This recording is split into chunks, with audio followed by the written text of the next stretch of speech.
شکر و شکایت۔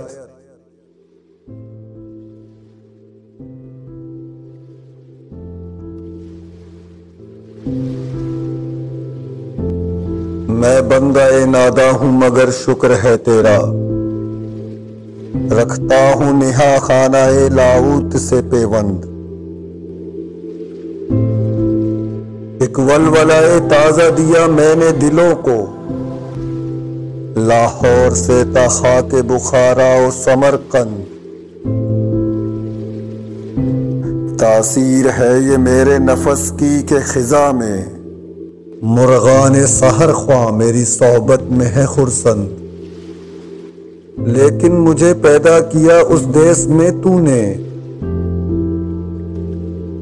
جس دیس کے بندے ہیں غلامی پہ رضامند۔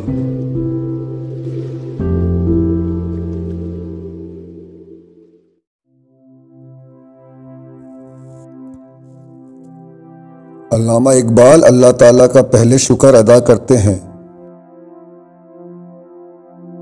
اور کہتے ہیں کہ میں تو ایک نادان سا انسان تھا، لیکن تیرے کرم نے مجھے عالم ناسوت یعنی اس مادی دنیا سے نکال کر عالم لاہوت یعنی اپنے پر اسرار جہاں سے متعلق کر دیا ہے، جہاں کے افکار و اعمال اس ناسوتی جہان کے اعمال و افکار سے بالکل جدا گانا ہیں، اور یہ بات میری شاعری کے موضوعات و مضامین سے صاف ظاہر ہے۔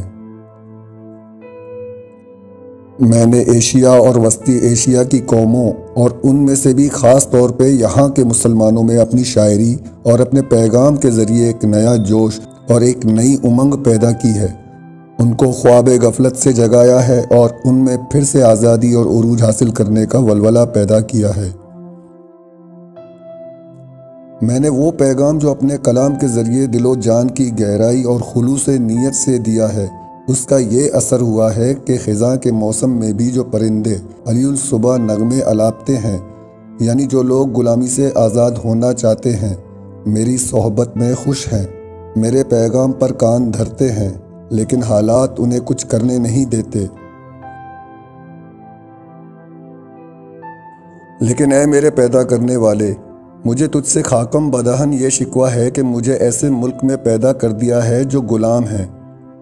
نہ صرف یہ کہ ملک غلام ہے بلکہ یہاں کے لوگ اپنی غلامی پر مطمئن ہیں۔